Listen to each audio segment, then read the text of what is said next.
Começando mais um bate-papo aqui no canal Etnos Rock, eu e o JP Carvalho.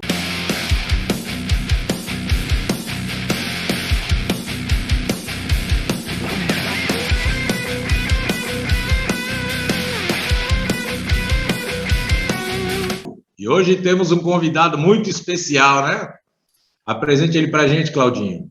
Cara, o que eu posso falar desse cidadão? Foi uma das primeiras vezes que nós nos conhecemos. Nossa, ele está ouvindo mal. Está ouvindo bem? Pronto, começou as pegadinhas já para o final do programa. O que eu tenho que falar desse rapaz é o seguinte: na noite que o Evander Holyfield levou uma mordida do Mike Tyson, naquela luta lá nos Estados Unidos, a minha banda, a antiga banda, e a banda dele, o Torture Squad, estavam tocando. E ele foi hold meu, eu fui hold dele. E aí o público saiu correndo para assistir a luta e deixou a banda tocando para 10 negros. E a pele da bateria furou. E não teve mais o show dessa banda chamada Torture Squad. E o que eu falo, se as pessoas que saíram correndo para ver a luta soubessem aonde essa banda chegaria, jamais teriam deixado aquele local do bar. Prazer enorme, Amilcar Cristófaro, parça, amigo, cara que tem uma admiração incrível. Muito obrigado pela sua presença. Claudinho, JP, prazer aí conhecer. Claudinho, você é um querido amigo das antigas, né? Pô, sempre vai ser um prazer a gente trocar ideia, né? Como diria o poeta, né? Essa longa estrada da vida, a gente sempre se encontra, sempre troca ideia e sempre um prazer, né? Você é um queridaço. Acabou de contar aí um pouquinho do que a gente viveu lá no passado, né? Assim, não vou me entregar tanto, um passado não muito distante, não, mentira, é um passado distante. Vocês estavam divulgando a Devotape Shivering naquela época lá. Antes de lançar, olha que interessante, antes de lançar o disco, o Shivering, a gente fez uma deminho dela, né? A gente lançou uma deminho do disco, é exatamente isso. Então, para divulgar o disco, porque o disco estava demorando para sair, demorou 3 anos para sair. Foi exatamente a época que a gente viveu juntos, tocando aí, né, direto juntos. E por causa dessa demora, a gente já estava com o disco gravado, né? E era um empresário italiano na Galeria do Rock falando que queria lançar. E aí passou um ano, só ludibriando a gente. Italiano. Aí pegamos, né? Falamos, não. Hã? Italiano. Só para. Exato, um ano. No italiano. E aí pegamos, no final desse ano, pegamos o disco de volta e falamos, a gente vai lançar por nós mesmos. E aí a gente foi atrás de uma empresa que fazia a ponte entre a empresa que fabricava os CDs, né? Tipo a Microservice, a Sonopress e tal. E aí, pior coisa que a gente fez, que a gente entrou num lugar que ela fazia esse trabalho, só que aí, resumindo a história, o cara pegou nosso dinheiro para fazer outra coisa e não fazia o nosso disco. E a gente ficou 1 ano e pouco nisso daí também, de indo lá, não, vai chegar, não chega, tal. Até que um dia a gente colocou advogado, deu polícia, e pegamos de novo para pegar o nosso dinheiro, né? E pegamos o nosso dinheiro. E nisso foi passando os anos, né? Passando o tempo. E nesse meio tempo também, a gente não deixava de ensaiar, não deixava de compor. Então já tinha o segundo disco pronto e o primeiro disco não saía. E nesse meio tempo que a gente fez essa fitinha que você falou aí. Muita gente não sabe dessa fitinha. A fitinha do Shivering, o primeiro disco, porque aí estava demorando tanto que a gente falou, vamos divulgar 3 músicas do disco, pelo menos, né, na fitinha e tal. E, enquanto isso, lutando para sair o disco. E a nossa última tentativa foi a gente mesmo ir direto na fábrica, cada um com um pouco do seu salário, ir lá na fábrica com a master e fazer independente. E foi o que a gente fez. E quando a gente achava que estava tudo pronto, tudo perfeito, o caminhão da fábrica com os discos foi roubado. essa história Com a cara. foi nesse período que a gente se conheceu, porque eu lembro dessa história. Vocês estavam, cara, JP, emputecido é pouco. Porque Eu estou emputecido de ouvir ele falar? então. Não, imagina.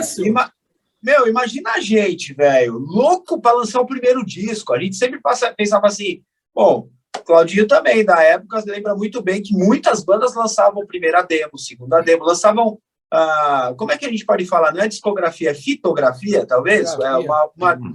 Né, pode ser, eu nunca ouvi falar essa expressão, mas talvez é porque... Eram registros, né? Registros em fita cassete. E a gente queria fazer a demo em fita cassete, tradicional zona, perfeito, como a gente fez a So in Hell em outubro de 93, mas em 95 a gente já queria lançar o primeiro disco.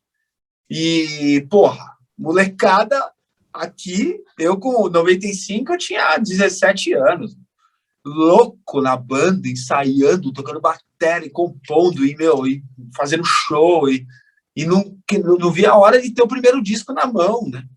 E aí aconteceu tudo isso, em 95, 96, 97, e aí em 98, quando o disco fica pronto, o caminhão tá indo entregar os CDs, é roubado. E aí, o Cristiano, quando falou pra gente, o Cristiano ex-guitarrista, ele falou, vocês não vão acreditar, velho. Não vou acreditar, o caminhão foi roubado, E aí a gente ficou mais um tempo sem ter os discos, até que a gente teve a notícia de que acharam o caminhão, só que com metade da carga. E aí essa metade da carga tinha lá os nossos CDs, né? Então de 1.000 foi para 500 os nossos CDs. E aí começa a história mesmo do Torture, que aí, foi só nada é por acaso, né? Eu acho que a gente teve uma prova muito viva de que se a gente realmente não gostasse ou não amasse a banda, a gente teria acabado ali, porque a gente teve que fazer um esforço muito grande para sair o primeiro disco. E dali, essas 500 cópias a gente levou na Destroyer Records, a loja da Galeria do Rock, que, segundo o Ozinho, que é o proprietário da loja, eu não sabia, mas a gente chegou para eles e falou, a gente tem os nossos CDs, vocês não podem vender aí, para você ter uma loja na Galeria do Rock para vender. Ele falou, beleza. E com a gente trabalhando bastante, a loja começou a vender os nossos discos.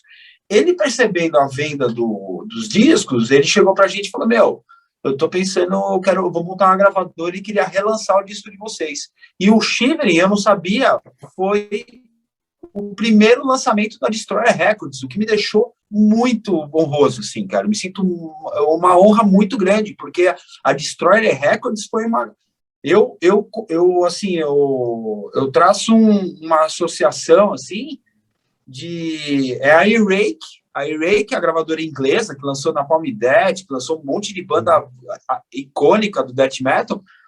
A Destroyer Records é a E-Rake brasileira, assim como foi a Cogumelo lá em Minas Gerais, a Destroyer foi aqui em São Paulo, gravadora assim, icônica, que lançou muita banda importante na cena e fez muita coisa assim, na cena.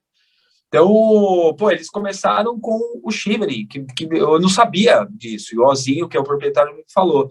E depois ele vender essas 500 cópias, que fez mais 1.000 cópias do Shivering, e depois, na sequência, foi fazendo mais, porque foi começando a rolar, e aí começou realmente a história, né? E finalmente o disco saiu e a gente seguiu em frente.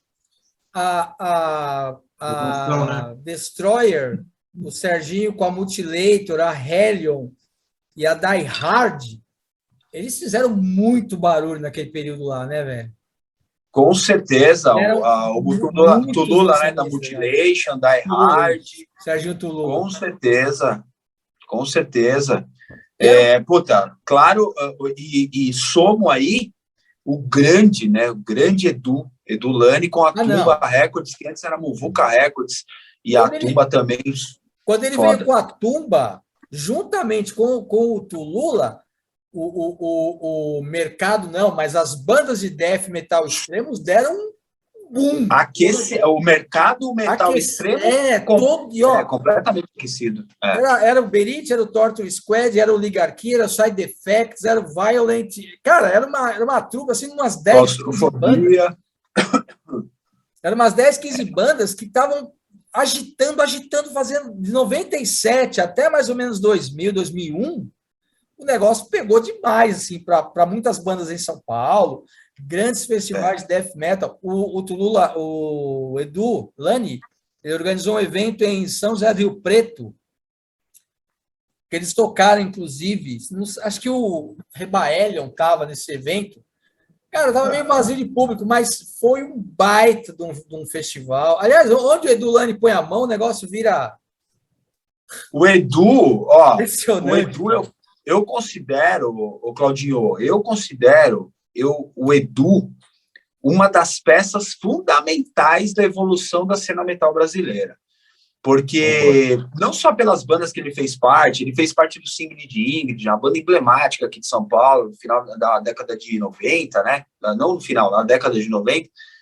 E depois do Nervocaus, ele é o Nervocaus, né? É o Nervocaus. E com a gravadora, que era Muvuca e se tornou Tumba Records, com a loja da Galeria. Isso. Com a gravadora lançando as bandas, fomentando a cena de uma forma absurda, assim, e fazendo um festival no começo do ano, que era o Extreme Metal Fest, e o Setembro Negro mais no final do ano. É que o Setembro Negro virou um negócio muito grande. Sim, mas maior o ainda. Extreme Metal Fest também. E eu lembro, eu posso citar aqui, o Extreme Metal Fest na Fofinho Rock Club, aqui em São Paulo, onde a gente e mais no mínimo ali umas 15 bandas brasileiras tocou com Monstrosity, a banda death metal americana. Foi aquele show lá que tinha 1.300, 1.200 pessoas na Fofinho, um lugar que só cabe 700, tá? Eu lembro. Eu tava lá. Não, a Fofinho é até grande, a parte de baixo e a parte de cima, a Fofinho é grande. Só que eu nunca vi lotado embaixo e lotado em cima, porque muitas vezes você estava lotado em cima, você ia para baixo tomar um ar, você estava lotado embaixo, você ia para cima tomar um... Nesse dia, meu irmão, as paredes suaram. E foi um absurdo. Estava lotado, foi animal, né? Teve vários... JP, você ter uma ideia de como estava quente lá dentro, foi mês de março, estava calor pra caramba. O chão, cara, as pessoas, elas não queriam mais cerveja, elas queriam água, né? Todo mundo tomando... A Red Banger trocar cerveja por água. Eu vi isso. Os caras abriam as torneiras assim, e lavavam o corpo, o chão todo cheio de água, as paredes transpirando. Esse evento, inclusive, eu consegui o ingresso com um amigo, não lembro o nome dele, Fulvio, não sei, eu sei que era o menino que você indicou, e o cara tinha lá o ingresso para me passar, e eu comprei no dia, foi lá e consegui ver o show, mas você foi o cara que deu meio que o caminho das pedras, eu consegui ver o show. O legal é que esse show, pelo menos do Monstrosity, tem gravado em vinil e CD. O Tulula gravou esse disco, esse show do Monstrosity em vinil e CD e lançou. E falando sobre o Edu, ele fazia esses shows, né? Tinha a gravadora, tal, que nem a gente disse. Mas teve uma coisa que ele fez e que também, essa sim, eu acho que é um dos grandes pilares do que ele fez e que ajudou na evolução da cena metal brasileira, que foi começar a desbravar o Brasil em turnês. Então, eu lembro que em 2000, ele levou o Crisium. O Crisium, se não me engano, estava na época do Black Force Domain, ou Black Force ou Apocalyptic Revelation, e com uma van subiram para o Centro-Oeste, ou algumas datas no Norte e no Nordeste, ficaram acho que umas 2 semanas, e em 2002 ele marcou a nossa primeira turnê brasileira, e que aliás foi com o Nervocaus, e a gente chamou a turnê de Unholy Legion Tour, foi uma mescla entre o nome dos discos, o The Unholy Spell na época, e o nome do disco do Nervocaus na época, e foi uma turnê de 1 mês e pouco, com 15 ou 16 shows, onde a gente, pela primeira vez, tocou, eu acho que a gente só não foi para o sul, mas subindo para o norte e nordeste, para o centro, né, passando pela costa, né, Vitória do Espírito Santo, Rio de Janeiro, Maceió, Pernambuco, né, vai subindo até chegar no norte, descer para o centro-oeste. Nossa, o Edu foi o que começou a fazer isso. Então, isso é uma coisa extremamente importante para o nosso país. É uma coisa que nunca antes tinha rolado, pelo menos assim, dentro da nossa área aqui, né, do âmbito do metal ali. Eu converso com muitas pessoas, por exemplo, eu conversando com os caras do Casa das Máquinas, e eles falando que o Casa das Máquinas na década de 70, onde tinha a banda que era o Netinho e o Marinho, os dois irmãos, né, espetacular, né? Então, imagina os caras pegarem o busão, eles tinham um busão com a equipe deles e banda, e tipo, vamos, sem show marcado, vamos para Salvador. E pegava o busão e todo mundo ia para Salvador, chegava lá, tocava, ou tirava as coisas, botava na praia para tocar. Eles contaram várias histórias assim, e tipo, no meio da ditadura militar. Esse é uma observação que é importante. Muito importante. Você imagina fazer isso na época da ditadura militar. E uma banda de rock and roll, ou seja, totalmente transgressor, mas tinha coisas pontuais, assim, eram shows esporádicos, não era tão talvez uma turnê com datas marcadas no mínimo de sexta, sábado e domingo e ficar na estrada sexta, sábado e domingo. Eu não sei, isso aí teria que cavocar para ver se teve bandas brasileiras que fez isso na década de 70 e 80, para ver se teve, né? Porque o Edu com o Nervocaus e a gente em 2002 foi, até onde eu sei, foi assim, uma das primeiras turnês nesses moldes. A gente não estava fazendo show de segunda a quinta para passar os day off ali nas cidades, né? Mas sexta, sábado e domingo, ficando um mês na estrada. Então, o Edu, ele trouxe essa realidade que se vive na Europa, se vive nos Estados Unidos, e foi um grande começo, assim, da nossa cena metal brasileira entender essa realidade e começar a viver essa realidade. Até que, agora em 2021, já temos essa realidade, óbvio que com a pandemia parou tudo, mas eu estou dizendo assim, de uns bons anos para cá, já é uma realidade se tocar numa segunda-feira, numa terça, numa quarta, não só em capitais como São Paulo e tal. A gente mesmo fez uma turnê que eu considerei para mim uma turnê dos sonhos, um sonho se tornando realidade, a gente tocando de segunda a domingo, e a gente com o nosso equipamento, indo de van com a nossa equipe, ou seja, o técnico de som, o road, tudo, a banda, técnico de som, o road, e o nosso equipamento. Então, eu indo para Recife com a minha batera, tocar em Belém com a minha batera, em São Luís com a minha batera. A primeira vez que aconteceu isso, a gente começou a fazer turnês brasileiras em 2002, mas em 2016 que eu consegui levar o nosso equipamento numa turnê e tocar de segunda a segunda, praticamente. Então, foi lento, né, essa evolução, foi lenta a evolução, mas existiu. E se teve um começo, eu considero o Edu o grande desbravador. Assim, ele tem que ter ganhar essa medalha aí, cara, porque ele é muito importante, assim. O Extreme Metal Fest, eu lembro de um da Armênia. Eu lembro de um na Armênia, que ele fez. Esse foi bem louco também. São 2 dias ou 3 dias, se não me engano.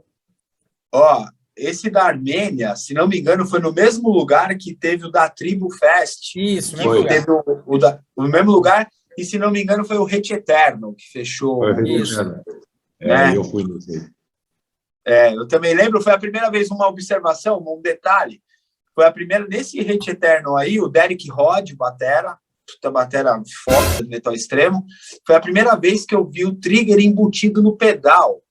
Que o trigger é um sensor onde que você coloca no pedal e você, junto com o batedor do pedal, só explicando para quem não sabe o que é trigger, o batedor do pedal... Eu, por exemplo. Não, e várias pessoas, o trigger, aliás, é uma coisa que se tem no mundo do metal, ele é muito utilizado e muitas pessoas não conhecem. E o trigger é uma coisa muito legal, assim, é uma ferramenta moderna que vem muito para somar na audição, assim, na sonoridade da peça. Então, no metal extremo, principalmente, que é para ter a nitidez, sabe? Quando os bumbos estão muito rápidos e você tem o sinal MIDI, né, o sinal digital, que é o trigger é um sensor onde que ele é colocado na pele da batera e quando você toca na pele, ele vibra esse sensor. Esse sensor é ligado num módulo que é muito usado para gravação. Então, muitas vezes, na maioria das vezes, esse módulo está lá no estúdio de gravação. Só que algum batera, em algum dia, na gringa, principalmente, porque veio de lá isso, resolveu pegar esse módulo e colocar na estrada. E aí, junto com o microfone, somar esse som digital. E aí tem fica essa nitidez dos bumbos que vem rasgando, né? Qualquer frequência mais grave, assim, essa nitidez, esse kick agudo, ele vem rasgando. E no metal extremo ele é muito usado. O grande problema é que ele vai embolando ao longo da batida, dependendo da música, ele vai meio que embolando se não tiver essa definição boa de som, né?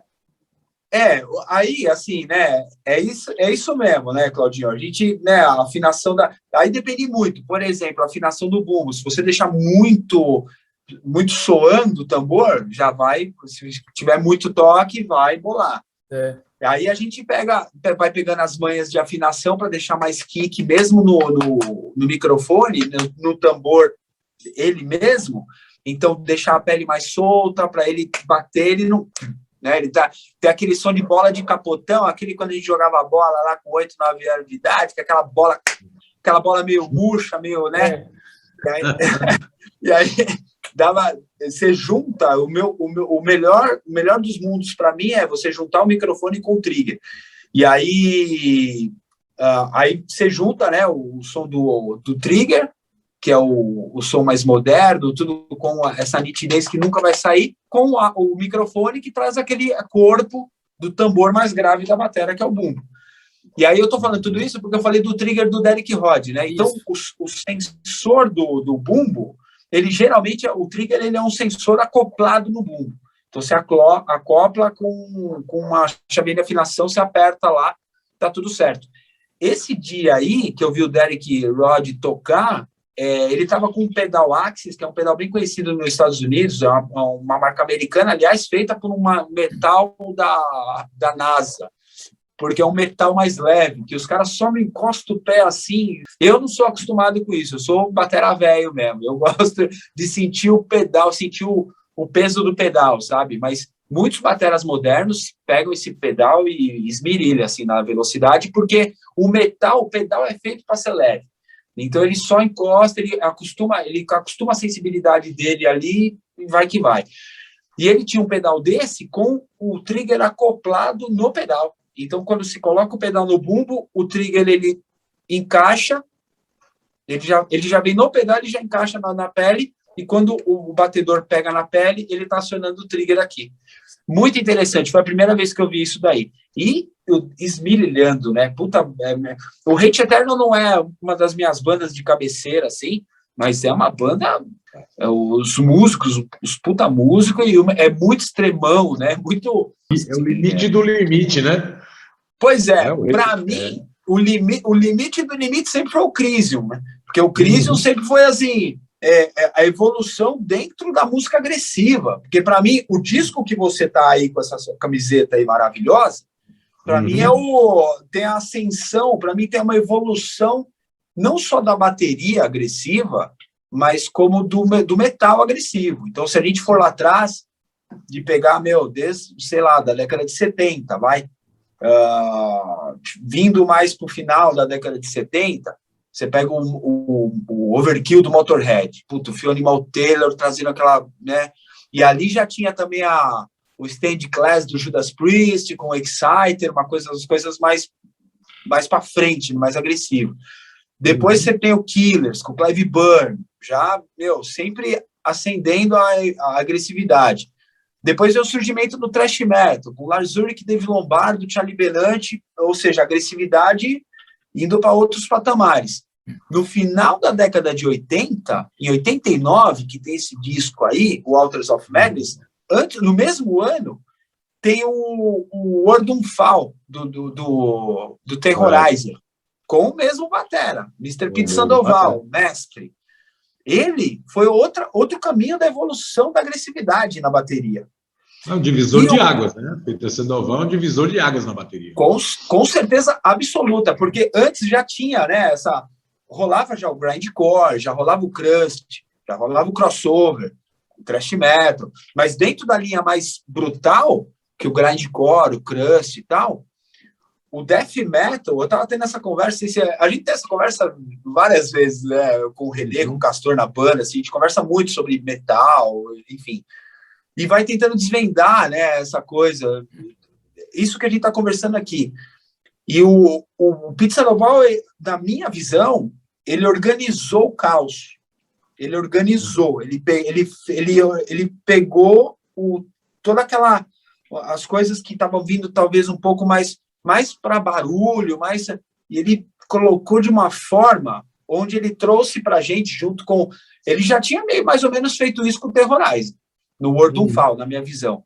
Mas no Altars of Madness, ali juntou realmente a organização do caos junto com a temática do death metal, né, essa temática mais, esse teatro, essa coisa mais maligna e tal, e aí trouxe o death metal que a gente conhece contemporâneo, por isso que é um divisor de águas, né, porque eles meio que inventaram essa coisa. E o Max e o Crisium fizeram isso com isso. Depois, se desse para ser, se dava para ser mais agressivo do que o Morbid Angel, esse é o Crisium. Então eu não vejo outra, mesmo a gente comentando do Hate Eternal, do Nile, de tantas bandas assim da cena, o Behemoth, o Dimmu Borgir, pode colocar várias bandas, mas eu acho que no metal extremo, eu acho que o Crisium rompeu as barreiras da agressividade. Eu acho que essas bandas que você citou, elas não têm uma coisa que o Crisium tem, e tem muito, que é o sangue latino, né? Faz as coisas diferentes, assim. Eu acho que o Crisium, ele é muito mais orgânico do que essas bandas. As outras bandas são bem mecânicas, né? E é mesmo. Eu lembro a primeira vez que eu vi o Crisium ao vivo, eu já comentei isso com o Claudinho, eu acho que a gente falou num programa anterior, alguma coisa, no Instinto Cadeira Elétrica. Era Crisium, Avalon, Atômica e Vulcana. A outra vez que eu falei, eu até esqueci a Vulcana. Eu estava nesse show. Eu fiquei olhando o Crisium tocar assim, tinha um mezanino do lado, você deve lembrar, que era a casa assim, tinha um mezanino do lado de cá, assim, ó. Eu estava sentado no mezanino, na direção da banda, assim. Eu não tirava o olho, assim, ó. Aí eu olhava para os caras que estavam comigo e falava, esse menino come o quê, mano? Sabe? Coisa absurda, cara. É incrível mesmo. Assim, é incrível. Ali, há o quê? 20 anos atrás? Há 20 anos atrás, eles já eram, assim, o que são hoje, né? Assim, só foi ficando cada vez mais extremo, assim, muito... Com certeza, o Max e o Crisium, o Max deu a oportunidade de muita gente ver o Blast Beat pela primeira vez, assim, de um jeito... né, com os bumbos embaixo, assim, a mão, aquela brutalidade toda. E que lembrança formidável, porque eu estava nesse show do Cadeira Elétrica, foi na Praça Silva Romero, no Tatuapé. Praça Silva Romero, não consegui lembrar. Era lá, e eu não lembrava do Vulcana, e você lembrou, e era exatamente, a Avalon e o Atômica fechou. E aí, eu tenho uma lembrança, uma outra coisa antes de falar dessa lembrança a gente já, no começo da década de 90, isso aí deve ser 91, 92, se não me engano. Por aí. A gente já tinha feito uma amizade com os caras do Crisium, porque a gente tinha uns moleque louco vendo aquilo, não acreditando, e aí começamos uma amizade e tal, então a gente ia em todos os shows. E o Alex tocou com a camisa do Reasons to Heaven, que é a minha banda antes de entrar no Torture.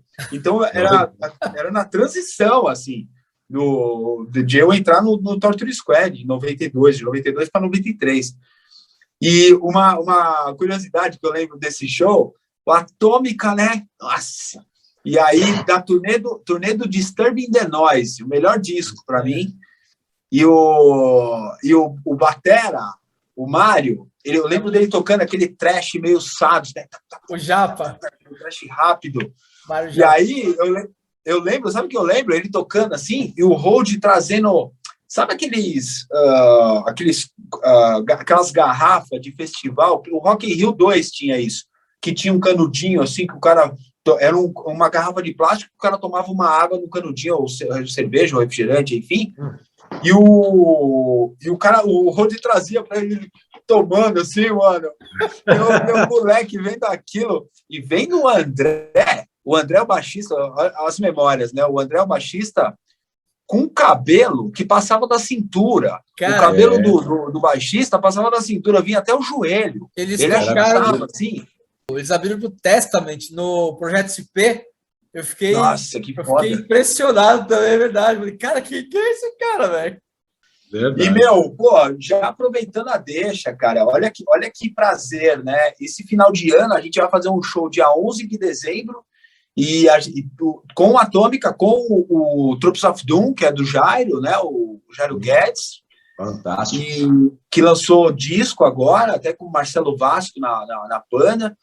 E, com a Atômica, cara. E o Andrezão tá lá, é o remanescente. Então, puta no prazer, puta honra dividir o palco com esses caras, lenda do metal brasileiro, cara. Esse show que você tá falando vai ser no Fabric, né? Isso. Esse show. Isso. Engraçado, no Fabric eu vi Torture Squad Zumbis do Espaço, com abertura do Teste, que é outro mundo em relação à música extrema nesse país, assim, né? E foi um dos shows mais... eu fui com a minha mulher, cara, e foi um dos shows mais fantásticos que a gente foi, assim. Casa fantástica, bandas fantásticas, foi tudo muito bom, assim.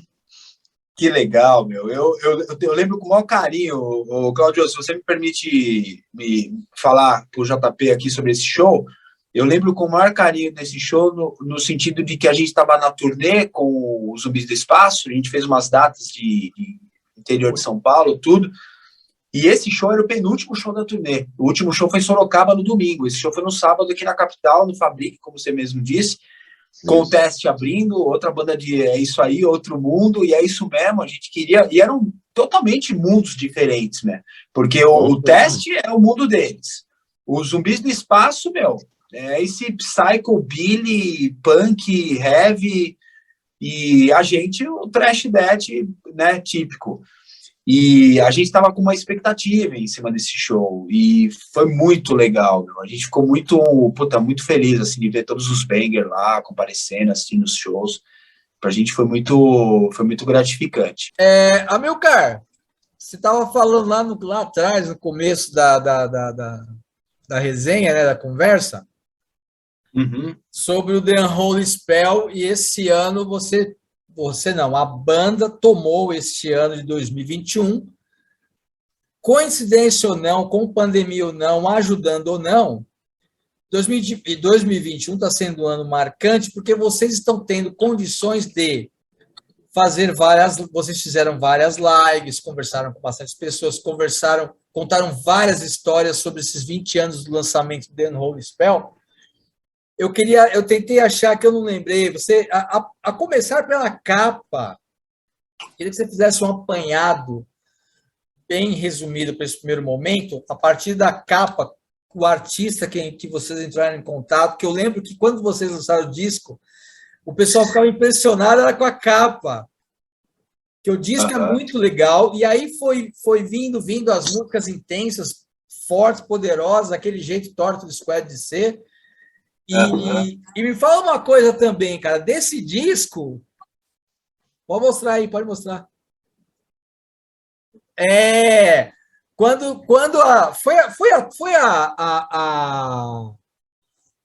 Ai, caramba. Esqueci o nome da... Esse é o... Foi a Destroyer que lançou esse Picture. Foi, né? Foi, o Picture. A Destroyer em conjunto com a Hate Storm. A Hate Storm é do Jorge Gekov, guitarrista do Violent, uma grande banda thrash metal do ABC. Você... Sim, eu estava em contato com ele esses dias. Puta, cara, que louco. Quando teve o lançamento desse Picture, e eu lembro que, ó, galera, uma coisa, viu? Eu lembro dos meninos aí da banda, todos trabalhando igual os camelos velhos nas lojas, passando o dia inteiro trampando, trabalhar até às 7 da noite de sábado e tendo que correr com equipamento nas costas para tocar de madrugada. Foi assim no show de Osasco, com a minha banda, foi assim, vários shows. Então, eu queria... E nos ensaios, viu? E nos ensaios, porque a gente saía às 7, ó, esse daqui foi o gato pulando aqui. E isso nos ensaios também, porque a gente trabalhava até às 7, corria para tentar chegar às 8 no estúdio e passear das 8 às 10. E foi assim anos. Foi assim anos. E compondo nas lotação, compondo no metrô. E a galera hoje com isso aqui dentro do ônibus, não sei, será? Pois é.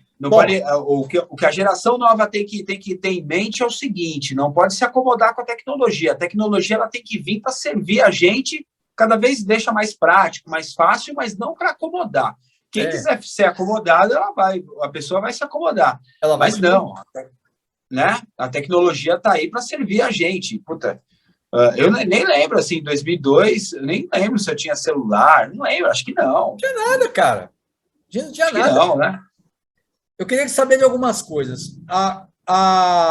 O contato com o artista da capa, gostaria de saber como aconteceu. Porque realmente é uma capa muito, muito marcante na época. Uhum. Todo o processo de divulgação da banda, porque vocês eram uma banda conhecida, ok. Já vinham fazendo vários shows, ok. Era uma banda respeitada, ok. Mas o The Unholy Spell não se tratava apenas de um disco. Ele foi algo que fez vocês subirem mais um patamar num ano de dificuldade para várias bandas terminando e vocês estavam correndo. Então, e dentro desse disco, eu queria saber qual que é a música que você mais curte tocar. Bom, contando um pouco a trajetória do disco, o The Unholy Spell é o nosso terceiro disco, né? Então, até ele, falando sobre a capa, o conceito das capas dos discos até ali, do Shivering era um desenho de um amigo do Cristiano, que se tornou amigo de todos nós, que eu encontro ele várias vezes nas noitadas de São Paulo, tipo no Blackmore, Manifesto e tal. Silvio Senna, ele fez a bruxa da capa da demo da Swing Hell e fez a capa do Shivering, Silvio Senna. E o Azelle of Shadows já vem com uma arte de um pintor. E o Cristiano, né, a banda começou a conversar sobre as capas e veio essa ideia de colocar arte de pintores que tivessem como domínio público as artes. E o do Azelle of Shadows é do Francisco Goya e Fuego de la Noche é o nome da pintura do Azelle of Shadows. E do Unholy Spell continuou com essa ideia de vamos achar uma arte de algum pintor que dê para usar, né? E a gente achou essa arte, esse desenho de um pintor, se não me engano é francês, chamado Jean Delville.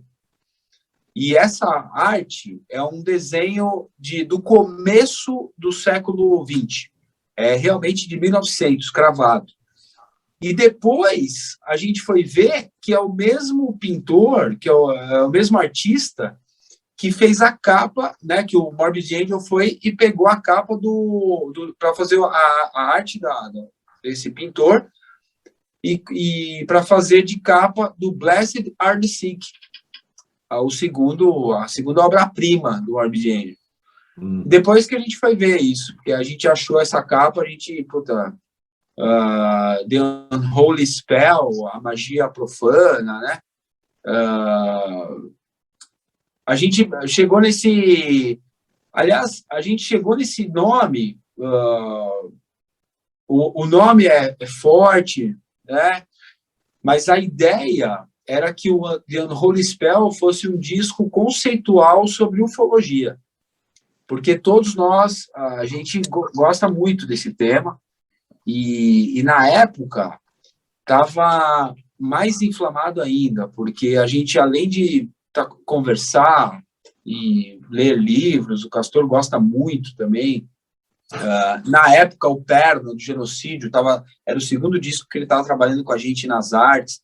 Ele também gosta muito do tema, então, ficava falando de livros, eram os deuses astronautas, enfim, a gente trabalhava e conversava muito sobre o tema. E para pegar mais fogo ainda nisso, foi uma época que o Arquivo X estava em alta, o X-Files estava em alta, muito em alta.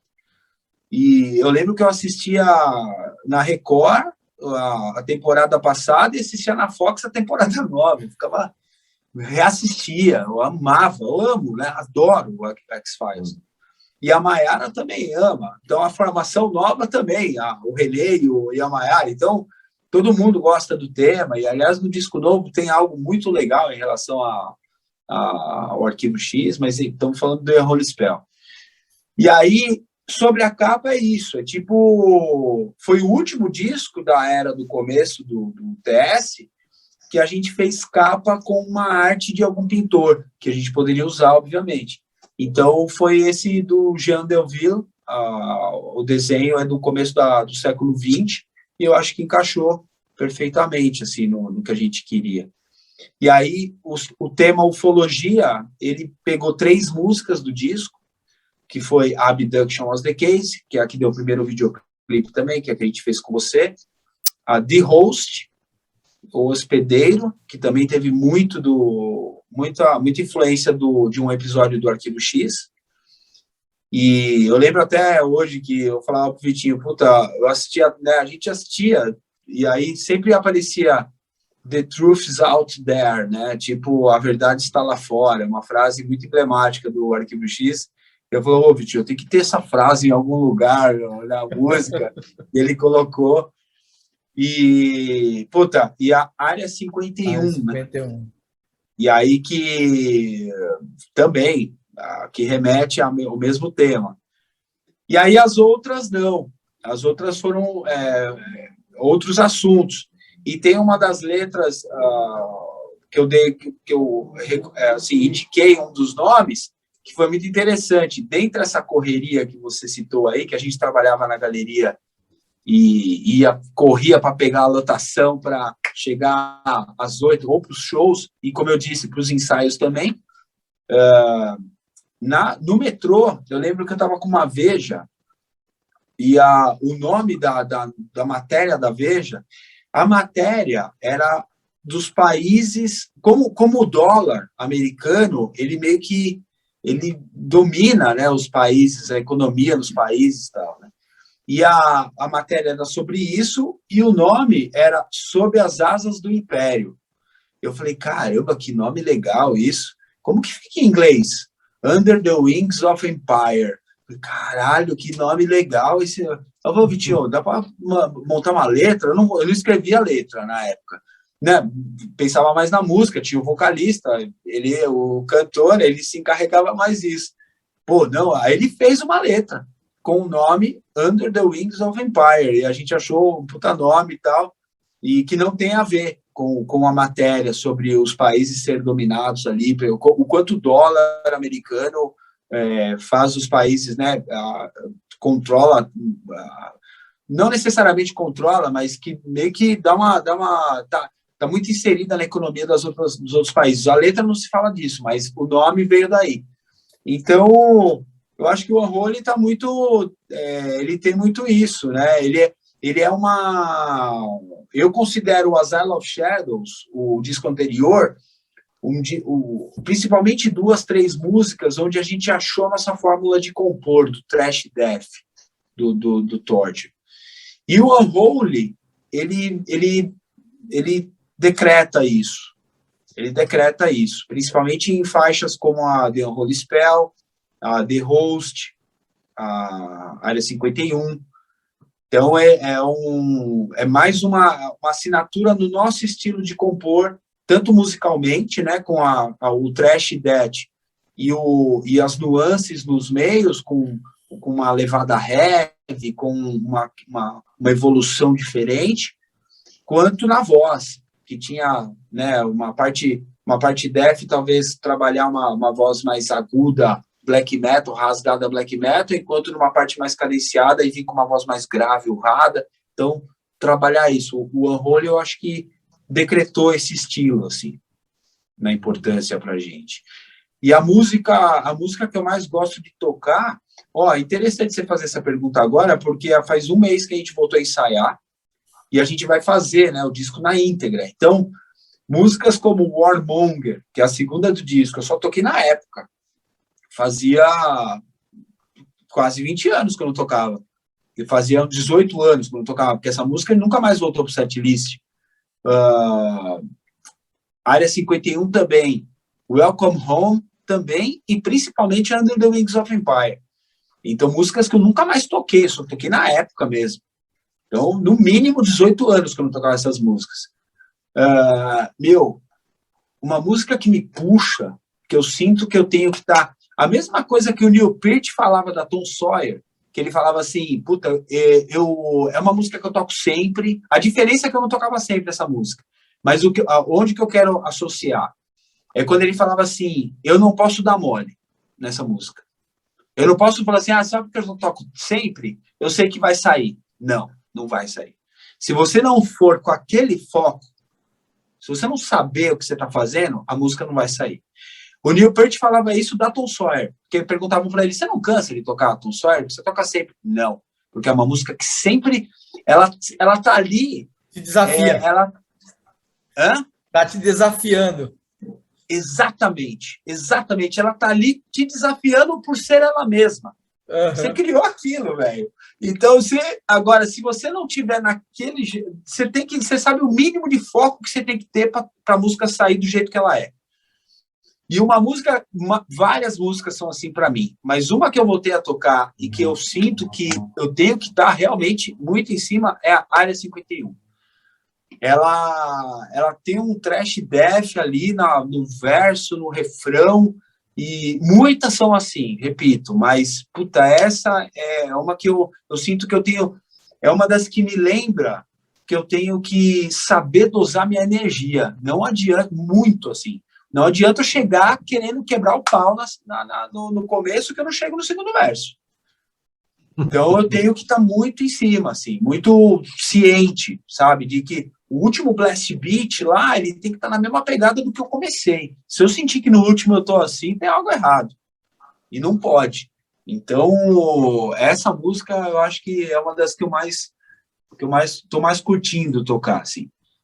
E dentro desse trampo que vocês vão fazer agora, porque assim, galera, se vocês quiserem saber de todas as histórias relacionadas ao disco, visite lá o canal no Instagram do Amilcar, que tem todas as entrevistas lá, faz uma turnê, e a gente também está pensando nessa coisa do futuro.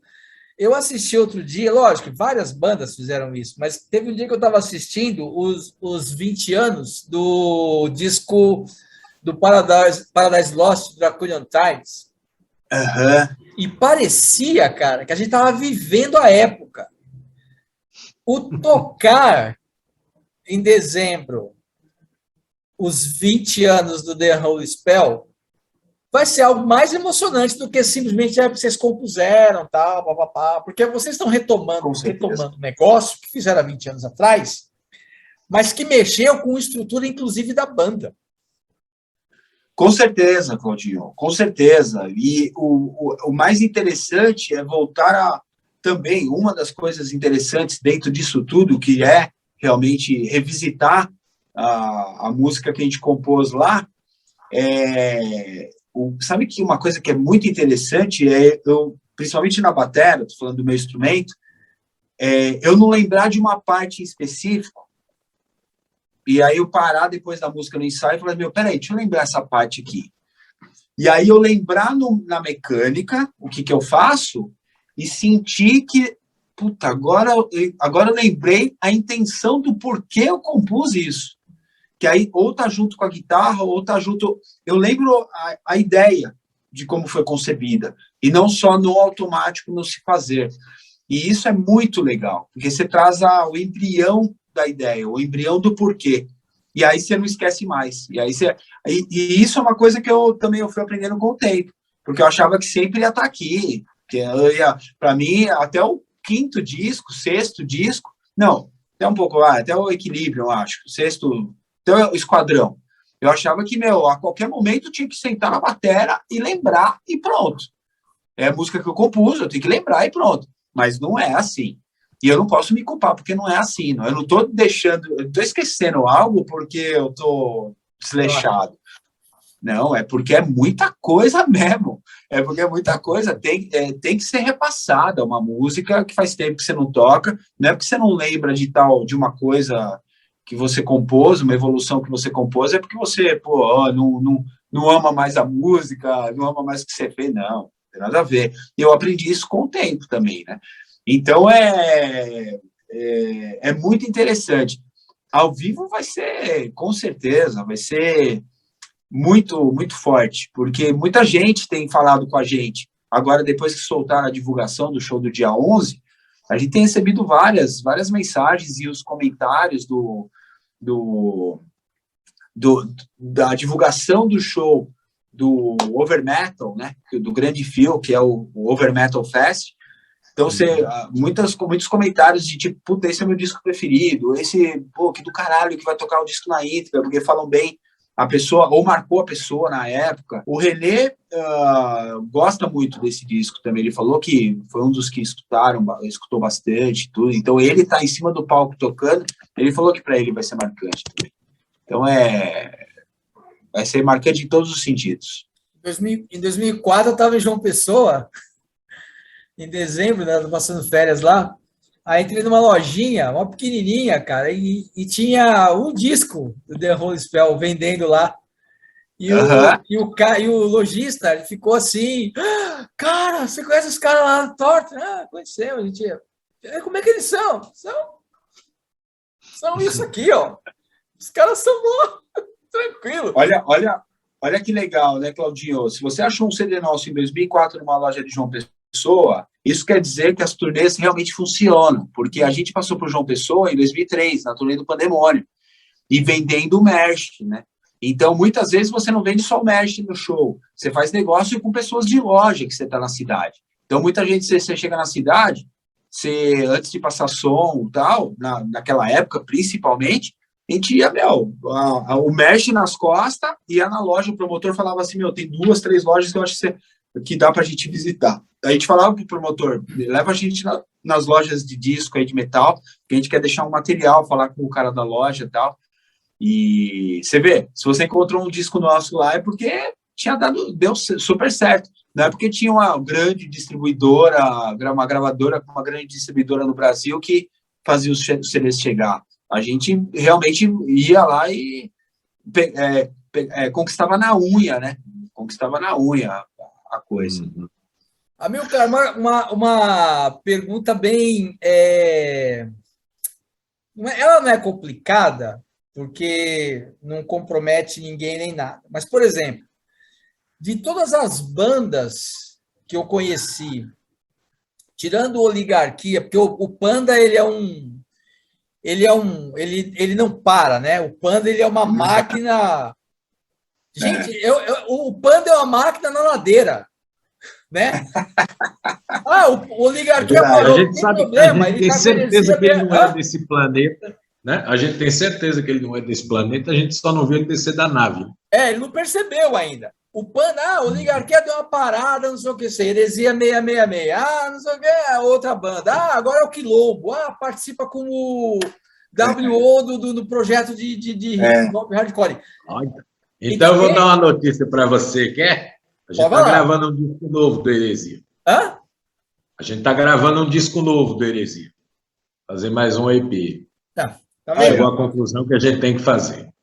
A gente estava conversando a gente conversou com o Edson Grazef no outro dia também, que está sempre se reinventando, não virou com uma banda, foi lá, formou outra, é um batalhador também da área.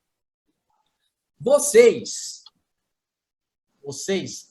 são uma banda que há mais de 25 anos estão gravando disco, estamos falando de Brasil, hein? Brasil. Quantas bandas, tirando vocês, o Sepultura, o Crisium, que ainda estão em atividade, franca atividade? Não precisa dizer o segredo, mas você tem alguma coisa que você poderia falar assim, olha, cara, para nós, porque também existe o lance do individual. Então, cada um tem a sua experiência. A gente já falou do Panda, que é esse trem na ladeira que não para e tá nem aí, tá atropelando, né? Torture Squad, mais de 25, 30 e poucos anos de estrada. A banda é desde 89, mas até 92 não gravou nada. Então, quando eu entrei, aí eu puxei o Vitinho, o Fúvio, e aí, depois de alguns ensaios, o Castor entrou e a gente se formou ali em 92, que aí começamos em 93 ensaiando bastante as músicas, estruturando a banda para gravar em 93, em outubro de 93. Eu conto a banda, realmente, assim, ela existia antes, mas a partir do primeiro trabalho que eu realmente conto, assim. Então, a partir desse primeiro trabalho, ela existia mesmo, eu respeito total, tanto que eu era fã do Torture. Eu via o Cristiano com o Marcelo Fusco, que é o irmão dele na batera, e o Marcelo Dirceu no baixo boss, tocando na Casa de Cultura de Ipiranga. É isso aí, com certeza. A banda já existia. Só que eu considero a partir do primeiro trabalho, assim. E aí o primeiro trabalho é outubro de 93, que é onde a gente começou a gravar, né? E são 28 anos. Esse ano são 28 anos. Quer dizer que em 2023 vão ter 30 anos bombásticos, né? É isso aí, é isso aí. A única vez que a gente parou nesses anos todos foi agora na pandemia. Eu nunca fiquei... Mas, Amilcar, vocês pararam, né? Porque não, eu vou te falar.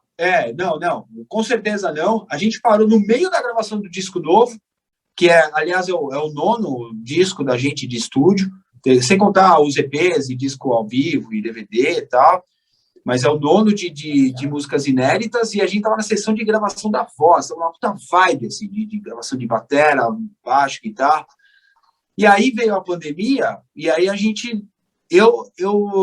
vi, assim, o Sepultura tinha lançado o Quadra, e eu vi muitas pessoas aproveitando para compor no meio da pandemia, e eu não quis compor, porque as minhas novas crianças estão lá no estúdio, guardada. Eu não queria compor músicas novas, porque as músicas novas é os novos bebês, né, cara? É a nova, onde você está com o maior tesão do mundo, né? E a gente teve que parar a gravação, a gente parou o schedule de trabalho do disco novo. Não só parou a gravação, parou tudo, né? Então, eu não queria compor músicas novas, porque o disco estava lá, parado. E eu não queria gostar de mais músicas novas, porque eu gosto muito do disco novo, das músicas novas, eu quero viver elas intensamente. Então, em relação a compor, eu, assim, e os outros, todo mundo da banda também, assim, eu acredito muito que sentiram a mesma coisa. Então, como a banda não podia estar na estrada, óbvio, o pensamento óbvio foi, vamos trabalhar a banda na web, vamos trabalhar a banda na internet. E foi o que a gente fez, né? Fazendo as lives, tudo. Então, eu acho que o respirar a banda, a gente nunca para. Respirar a banda, a gente nunca para. Nunca. Todos os dias tem alguma coisa. Todos os dias tem um pensamento para melhorar algo. Todos os dias, ainda mais numa banda com quase 30 anos, a gente olha para trás e é isso, dá para celebrar 20 anos do terceiro disco. Então, desde 2018 a gente tem feito isso. Em 2018, a gente olhou para trás e falou, 2018 a gente estava na turnê do For Beyond Existence, que é o primeiro disco com a Maiara e o René. E tava, tocando direto, turnês. E a gente viu uma possibilidade de celebrar o Hellbound, 10 anos de Hellbound. E a gente pegou o segundo semestre de 2018 para tocar o Hellbound na íntegra. E foi do caralho. Em 2019, foi 10 anos de 20 anos do Azale of Shadows, mas a gente acabou não fazendo nada. Porque em 2019 a gente respirou o Rock in Rio e a turnê na América Central. Essa foi a verdade. Então, a gente não deu espaço para pensar em outra coisa. E aí, em 2020, 10 anos do Equilíbrio. E aí, a gente fez a mesma coisa. Fizemos a live do Kiss Club, da Kiss FM, tocando o Equilíbrio na íntegra. em 2021 agora, 20 anos do The Holy Spell. Então, a gente sempre tem o disco em questão, né? Então, a gente está vindo com o Far Beyond Existence. Depois de em 2020, já era para ter um novo disco. Então, a gente já teria um novo disco de inéditas. E olhando para trás para ver as celebrações dos discos anteriores. Mas aí a pandemia fez a gente parar. Então, a gente está olhando para trás e a gente dá, como é que fala? A gente acha situações para achar conceito para sair em turnê ou um show. Então, e esse ano é o do The Unholy Spell. Eu pensei, é isso que a gente sempre faz. Eu pensei uma coisa agora, tipo assim, vocês estão numa estrada cheio de carros, vocês estão o tempo todo olhando o espelho retrovisor, mas está atento às placas. O Torture Square é isso. Porque se você entrar numa estrada errada, você está tão preocupado com o que está acontecendo, quem que está atrás, puta placa que vai para a esquerda, eu virei à direita, perdeu, vai ter que dar um puta balão. E a impressão que dá é que com o Torture não tem isso. Vocês estão caminhando, estão celebrando o passado, mas estão até, essa placa vai para lá, essa placa... Porque uma das coisas que eu acho que acontece muito com algumas bandas é que, não todas, pelo amor de Deus, algumas, é que parece que no meio do caminho elas não sabem mais para onde ir. Elas vão aos poucos se perdendo no meio da... Porque eu toquei muito menos tempo que você, na questão de experiência, estrada e essa coisa toda. Mas o estar ao vivo é muito divertido. Tocar o palco é um negócio, você sabe, cara. É maravilhoso. Acho que o último show que eu vi de vocês, faz tempo, hein? Foi quando vocês tocaram lá naquele dia da chuva, desgraçada, com o Crisium, acho que era Arena, lá em Osasco. Choveu a noite inteira. Caramba! Foi o último show de vocês que eu vi. Um baita show. Vocês arrebentando. Pentacross, Funeratus, do nosso brodaço. Grandes irmãos. Né? Torture Squad e Crisium. E quem estava capitaneando, quem estava ajudando lá muito o Crisium era a Vera Kikuchi, a esposa do Vitinho. Do Vitinho. E à noite, você lembra? Estava entupido de gente, todo mundo imprensado, e o medo de pegar fogo no palco, porque o Claudinho fez um puta de um trabalho legal para que não caísse nada no palco.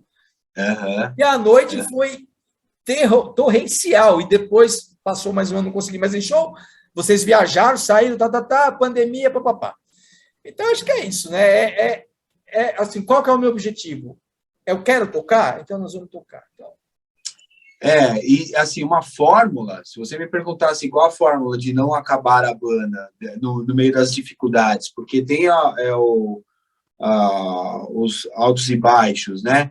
Mas eu acho que a gente sempre pensou como uma banda, que em ser uma banda mesmo. Então, o que é? É ensaiar, a gente ama tocar, ama compor, ama metal, enfim. Essa é a nossa coisa. Então, a gente entra no modus operandi, que é o modus operandi que eu imagino que seja o modus operandi de uma banda, que é você ensaiar, compor, entrar em estúdio, gravar o disco e sair para divulgar o disco em turnês. Então, é isso que a gente sempre pensou. Tem as dificuldades? Tem as dificuldades, é isso aí. E não é só no Brasil, não, porque viver de música é difícil mesmo. Então, eu lembro até os caras, muita gente falando, eu lembro de um comentário de que o Tankard, lá da Alemanha, os caras tinham uns trabalhos, uma puta banda trash conhecida, né? E tinham trabalhos e não queria abrir mão dos trabalhos e pegava férias para fazer turnê, e nem fazia questão de fazer turnê, só fazer shows. Então, cada banda tem a sua dinâmica. Cada banda tem a sua dinâmica, tem a sua intenção de vida. Então, muitas vezes, uma banda quer um quarteto, 2 quer e 2 não. Aí, ou se os 4 quer, aí pode ter um problema de ego. Aí, sabe, eu não sei. Então, é muita coisa que envolve. A gente ouve, né, muitas histórias de banda. Então, eu acho que o que teve uma coisa que sempre foi o pilar do TS é o amor ao que está fazendo. É o amor ao que está fazendo. Então, quem perde o tesão de estar ali, de fazer eu acho que o Torture Squad, ou Esquadrão de Tortura, ou TS, já é uma coisa, assim, viva, sabe? É algo vivo. É um organismo vivo. E que ele anda com os 4 organismos vivos do lado dele ali. Ele anda com isso. E que se um desses organismos não tiver, ele automaticamente e naturalmente ele é trocado por outro e segue. Porque tem que ter essa mesma energia para fazer essa coisa andar, que é o Torture Squad. A paixão, acima de tudo, o valor à música, a música ser o cara, a música ser o que tem que ser pensado ali. Não tem essa de, entrou minha parte, não entrou a sua. Não tem essa. É o que a música é. O que a música está pedindo? A música, se eu sei que a melhor coisa para a música é a ideia da outra pessoa, não tem o porquê de inflar o meu ego. De falar, não, aí eu tô pedindo para brigar, aí eu tô pedindo para trazer uma bad vibe, aí eu tô pedindo para que algo dê errado. Então, se o ego age, algo dá errado. Não é a música que tem que ser a estrela, a música é a que tem que ser ela que tem que soar legal. Se para isso eu perceber que tem que sair uma virada para dar destaque para alguma outra coisa, eu vou tirar a virada em prol da música. Não é porque eu quero deixar virada porque eu quero. Não existe isso. Então, eu acho que uma banda tem que ter isso muito bem trabalhado, né, neles, né? E o bem trabalhado, na verdade, nada mais é do que expor a própria paixão com a banda, com a música ali. E isso sendo acima de tudo, você não tem ego e você passa pelos obstáculos que vão ter, principalmente financeiramente, porque é difícil você ter uma banda de metal extremo e você ganhar um bom dinheiro. Você ganha dinheiro para se virar, mas eu tenho a minha outra vida também na música, que é ser professor de bateria. Eu escolhi isso para vivificar 100% minha música, assim como o Castor, da aula de baixo também, e, resolveu fazer tudo que a gente faz para ficar 100% a banda. Então, a banda moldou as nossas vidas. Então, é isso que eu estava falando do organismo vivo. Quem entra no Torture sabe disso. Então, sabe que a banda molda as nossas vidas. Então, o que a gente faz, fora a banda, fora a música, é sabendo que a banda é o que escravizou a gente. A gente se escraviza pelo coração mesmo, não tem jeito, né? Então, é isso. Mas vocês são escravos da liberdade, porque apesar de não ter uma vida onde vocês podem chegar e contratar o Trujillo e pagar 1 milhão para ele só para entrar no Metallica, é isso? Com certeza. Mas vocês têm a liberdade de poder agora tá fazendo o que está fazendo, eu gosto, e eu pensei muito nesses dias, os caras estão fazendo, não tem dinheiro. Cara, exato. Eles estão fazendo o que eles gostam. E isso, para mim, não há preço. Então, mas aí que tá. Vai muito de cada pessoa para cada pessoa. Para mim, eu andei com o meu Santanão 89 até pouco tempo, que eu amava, e, não tinha... altos e baixos, né? Então, muitas vezes você tem vários shows e entra os cachês e, junto com as minhas aulas, eu tô com um mês bacana, de repente não tem show, aí só tenho com as minhas aulas, e aí você tem que saber andar na linha tênue ali da parte financeira.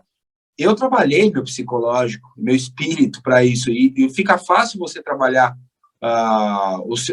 fica fácil você se trabalhar para esses momentos da baixa, principalmente da baixa financeira, quando você ama o que você faz.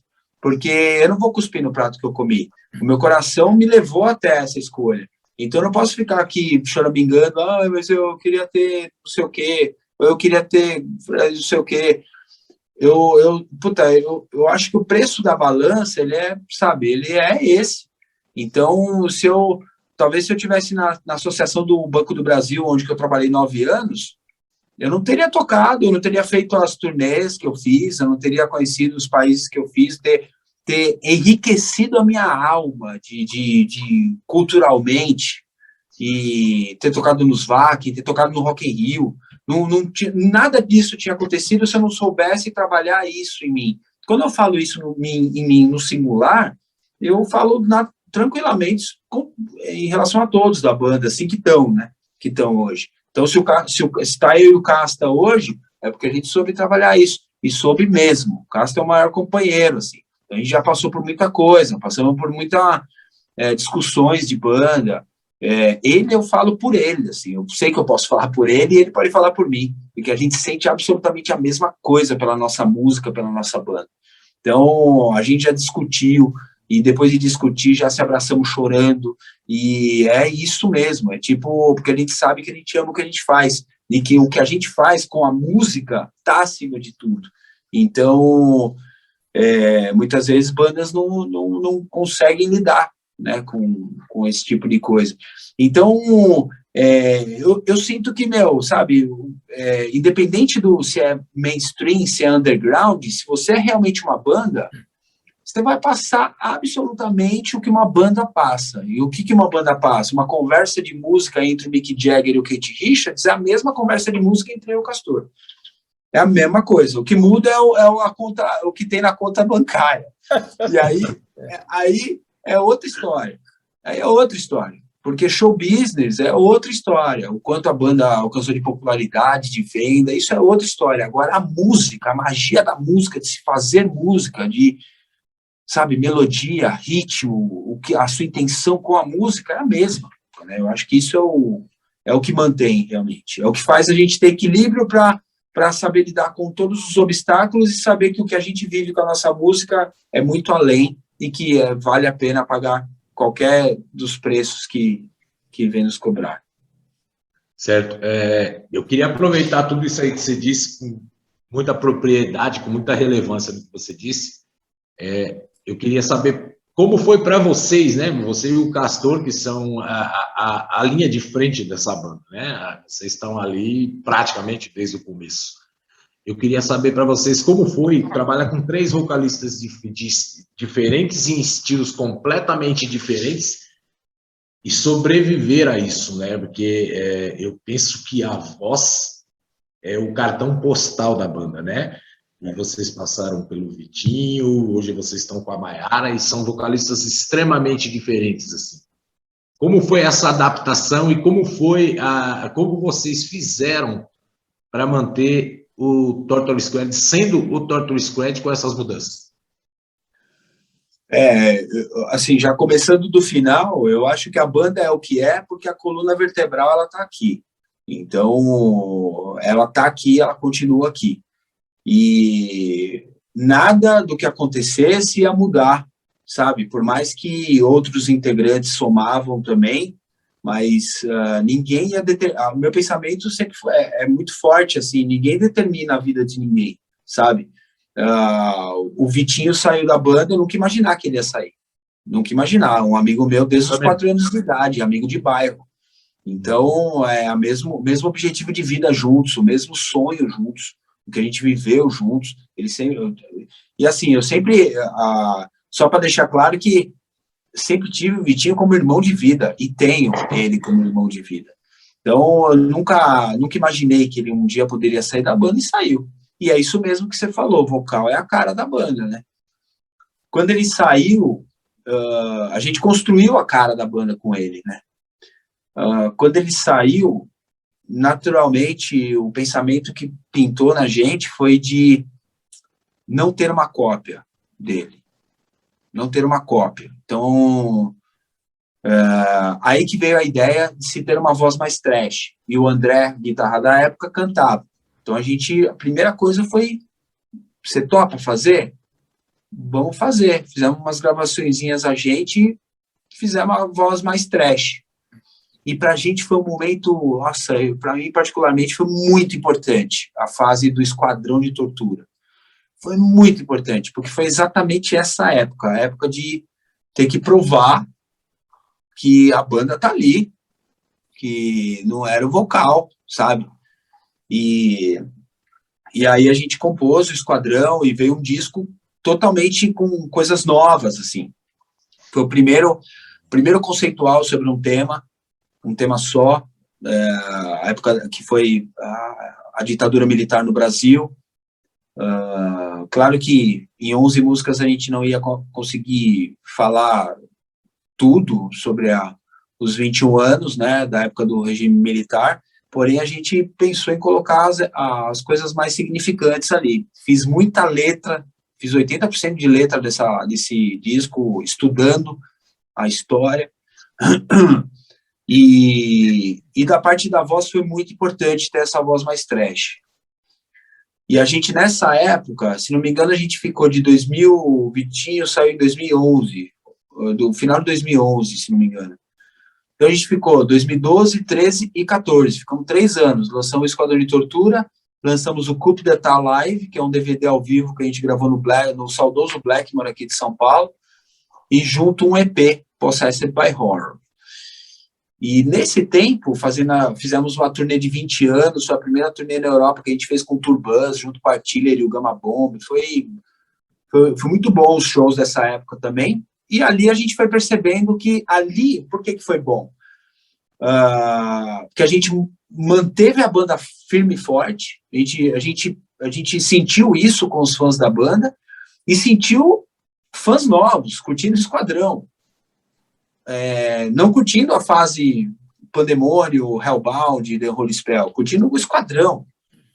E então tinha fãs das antigas que estavam vendo a gente lançar um disco com outro, né, o primeiro disco com nome em português, Esquadrão de Tortura, primeiro disco como trio, primeiro disco com a voz mais trash. Então, e os fãs antigos da banda abraçando a gente lá junto. Isso foi muito foda, assim, e o DVD tá aí para comprovar. E aí, sobre a voz, eu comecei a perceber, particularmente, que tava legal, mas eu acho que não era aquilo. Não era aquilo. E aí, eu e o Castor a gente pensou a mesma coisa, assim, eu acho que seria legal a gente retomar uma voz death metal que a gente tinha. Acho que aí que a gente viu que a gente realmente tinha talvez criado uma cara, uma voz mais com a cara death metal. Assim. E aí que a gente chegou na Maiara, que a gente queria uma voz death metal, cantasse o rasgado agudo, né, mais trash, mais black, e o gutural death metal, porque a banda sempre trabalhou com isso na voz também. E aí que a gente chegou na Make, porque ela tem isso original dela, com o estilo dela, sem copiar o Vitinho, sem nada. É dela. Então é a mesma característica, mas com a originalidade dela. Então era tudo que a gente queria mesmo. Então, e aí é isso, né? Então a gente trouxe uma voz original dela no death metal. Então, eu acho que as 3 vozes no Torture foi muito importante, tem os porquês, sabe? Então, principalmente agora, e eu posso falar com o disco novo, a gente pegou a Maiara numa época muito legal dela ir atrás de técnicas de voz, assim. Então, ela é muito interessada, tem acompanhado isso, ela dá aula de voz, ela é cantora mesmo. Então, não só na parte de metal, mas de lírico, de limpo. Então, ela tem conhecido e técnicas na parte do metal, né? Técnicas no gutural, no rasgado. Então, isso acrescentou muito no disco novo que a gente gravou. E que vai trazer umas surpresas aí também, com voz limpa, sabe? Vai ter umas coisas diferentes que antes talvez a gente não teria como fazer. E com a May a gente está tendo essa possibilidade e que a gente também está sendo a gente mesmo, porque o Torture nunca foi de ter receio de compor algo que a gente gostasse. Não, a gente sempre compôs o que a gente sempre curtiu. Assim, a gente tem nosso tradicional, mas nunca teve receio de trazer algo de fora que a gente curta também. Então, na voz, vai ter isso. Então, as 3 vozes foram muito importantes na carreira da banda.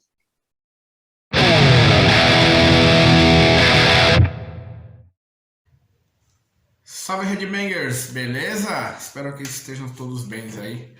Vamos lá para mais uma dica de CD do canal Etnos Rock aí. Mais uma dica de CD da semana aí. A dica de CD da semana aqui, ó. Essa One Man Band aí, ó. Deep Memories. Deep Memories, para quem não conhece, é a banda do Douglas, ex-vocalista e guitarrista da banda Des Dominos. O Douglas, ele deu uma parada em uma época, depois ele voltou, trazendo essa preciosidade aqui para nós, que é o Deep Memories. Esse aqui é o primeiro álbum deles. Foi lançado em 2018, entendeu? Tem 3 anos aí já, mas é uma banda que vale a pena, para quem não conhece aí tá conferindo, entendeu? Esse Deep Memories aqui, essa banda aqui, o álbum Rebuilding the Future, remete a um som meio Doom Death, assim, sabe? Uma composição muito bem feita, né? O Douglas, ele sempre foi um cara assim, onde ele coloca a mão, vira ouro, entendeu? Ele é um cara muito, muito talentoso, né? Um músico muito talentoso aqui. Então vale a pena conferir, tá? Uma One Man Band muito boa aí. Legal pra caramba, sabe? Pra quem gosta de um death assim, com as passagens acústicas, umas passagens com vocal limpo, vocal gutural, vale a pena conferir isso aqui, ó. Isso é bom demais, demais mesmo. E a banda tá aí, ó, no Instagram, no Facebook e no Spotify, tá? E quem quiser ainda pegar CD com a banda, acredito que o Douglas deve ter ainda, e pelo selo Heavy Metal Rock aí. E só dando uma deixa disso aqui, também foi lançado em vinil, tá? Pra quem é fã de vinil aí, pode estar pegando em vinil também, que eu acredito que eles ainda têm algumas cópias lá em vinil. Beleza, galera? Então minha dica, de novo aí, ó, Deep Memories. Beleza? Vale a pena conferir aí. Galera, valeu, uma ótima semana a todos. Valeu! A gente pode falar da participação da May Puertas no Seco Aham, Quadra, que é fenomenal, né? Porque, vamos combinar, estamos tratando da maior banda desse país aqui, né? O exatamente, expoente maior, né? exatamente. Muito feliz, né, cara? Extremamente feliz. E Sepultura, né? Sepultura por si só, isso aí você já falou que é. E aí, durante a pandemia, foi uma das bandas que mais soube trabalhar. Eles fizeram as lives com os convidados e tocando uma música com cada convidado, e no final de tudo, isso se transforma num álbum. Ou seja, genial, né? Isso quer saber realmente trabalhar a banda no momento onde que não se pode estar na estrada, tudo, né? O E próprio uma dessas videoclipe, músicas, o próprio videoclipe Guardians of the Earth, que eles gravaram na nossa, quarentena, é espetacular o trabalho. espetacular, espetacular, e uma das músicas do quadro é maravilhosa, né? Essa música e o videoclipe, a mensagem, tudo maravilhoso. E a May foi convidada, pô. Então, numa das músicas lá, e foi espetacular, né, cara? Só ele estar junto ali na história do Sepultura, participando. Então, foi isso que aconteceu esses dias aí, a gente divulgou, e muita honra, né? Com certeza. Uma Com honra. certeza, com certeza. Trabalho muito, muito bonito e muito reconhecedor dos talentos de todo esse país aqui, né? Porque se tem uma coisa que a gente tem muito aqui é talentos. E precisa de ter um expoente. É bom ter um expoente desse que se preocupe em mostrar para o mundo as coisas que tem aqui. Eu acho que isso é importante, cara. Com certeza. E eles fizeram exatamente isso, né? Trouxeram os amigos da cena metal mundial. Então, da cena brasileira tá lá, da cena, né, mundial tá lá. Então, tem muita coisa foda, assim, o disco é muito bom. Então, recomendo a todo mundo escutar aí o Sepultura Quarta, porque é um baita disco.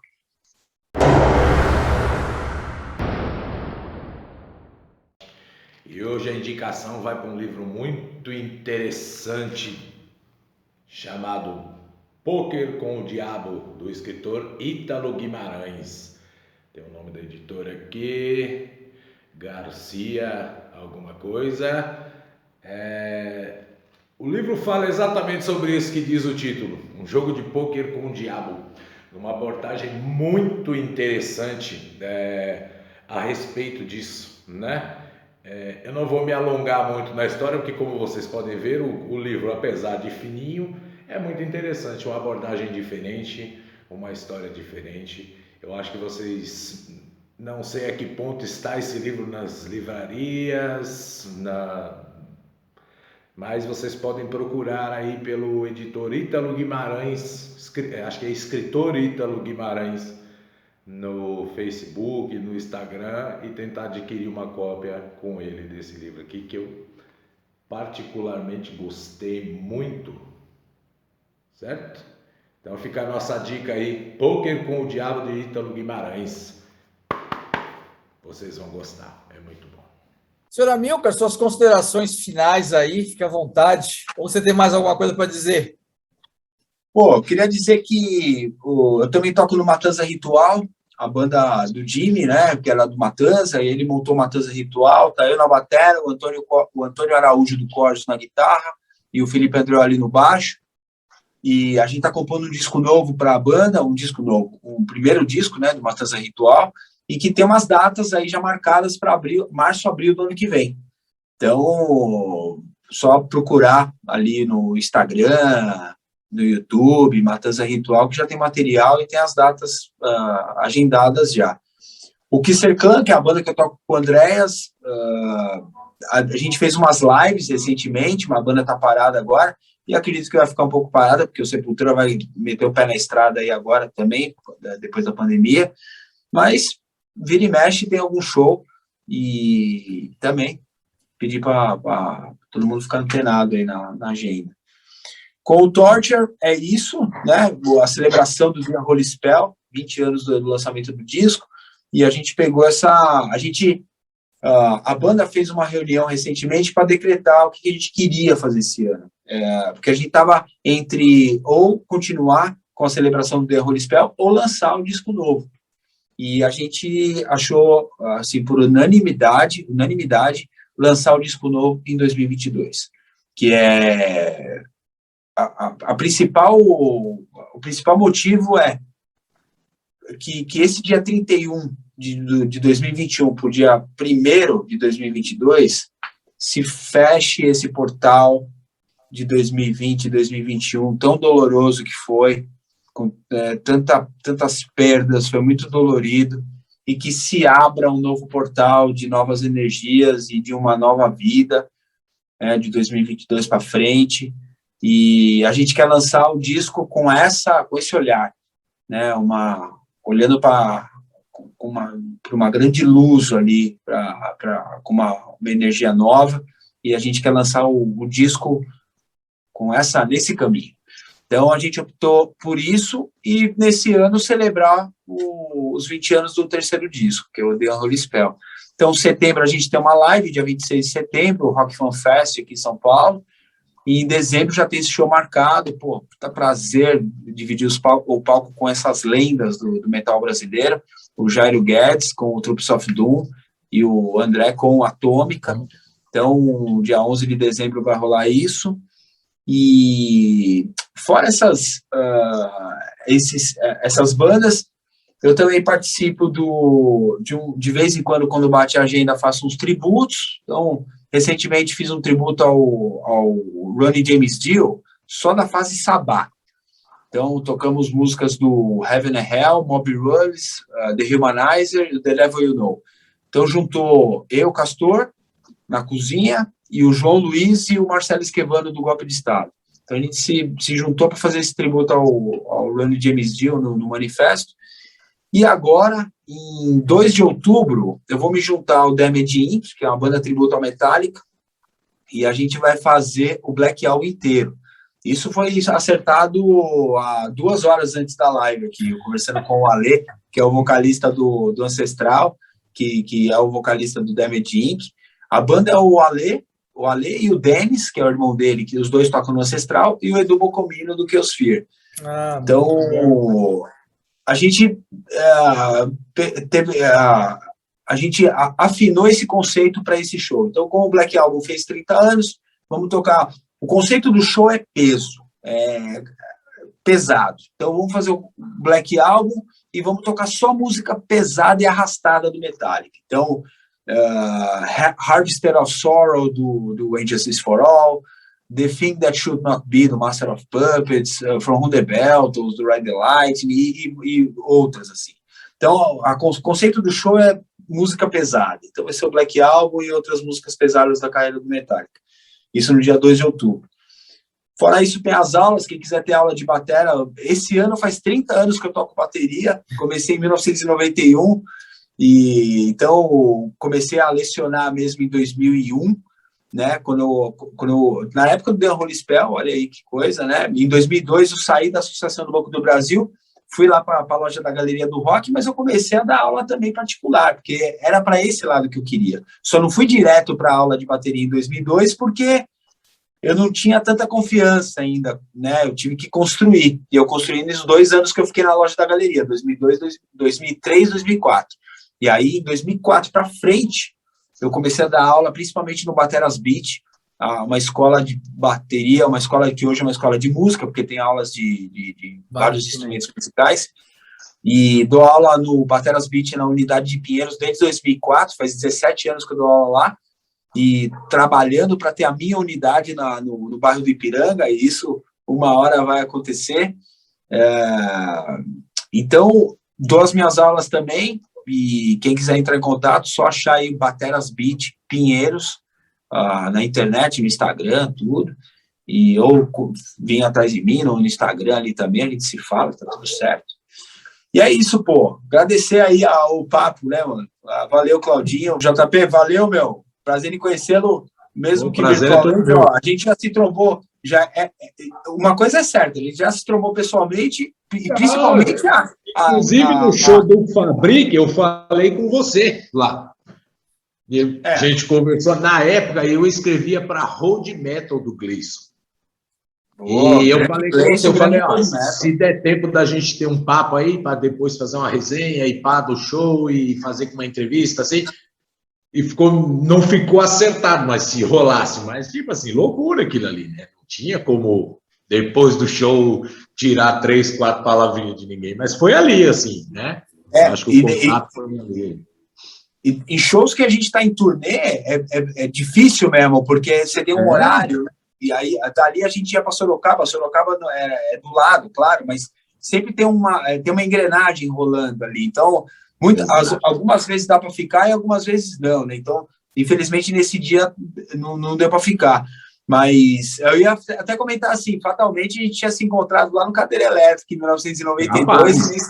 Rapaz, a gente vive se encontrando por aí. Mas sempre quando dá, puta, meu, não só a gente, falo por várias bandas assim, é revigorante. Na verdade, conversar com as pessoas que gostam da sua música é recarregar a alma. Acho que esse é o grande lance do show, entendeu? É a sinergia, é isso que está faltando.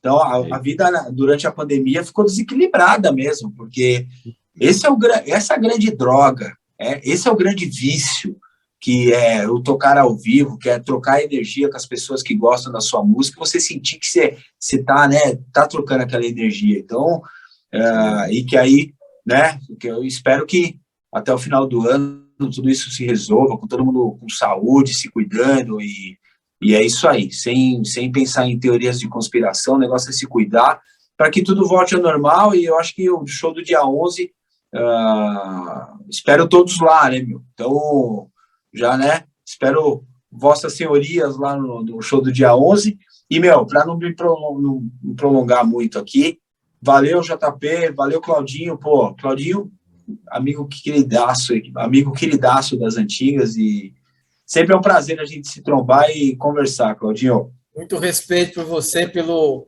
pessoal da banda, muito obrigado por atender aí nosso humilde convite. E só para fazer um adendo aqui, eu ainda acho que o showzinho, o show Over Metal vai ser a grande celebração de tudo isso que a gente está passando. Eu acho que até lá a gente espera estar perfeito, uma situação social melhor aqui, né? Com essa pandemia, com todas essas coisas. E sanitária, com certeza. A gente poder voltar a celebrar a vida através da música. Com certeza, você falou tudo e você sentiu certo, porque eu já convoco aí os Banger para esse show, e eu não vou falar muita coisa, mas no final do show, tudo indica que vai rolar a celebração, vai rolar, então eu não vou falar mais nada. É só isso que eu quero deixar aí, quer ver se vai acontecer? Vai lá no dia 11. É isso aí. Obrigado. Aí, um abraço, valeu, Amilcar, valeu mesmo. Valeu, JP. Estamos encerrando aí mais esse programetes. Novamente, obrigado a vocês. Mais uma vez, obrigado. Tamo junto.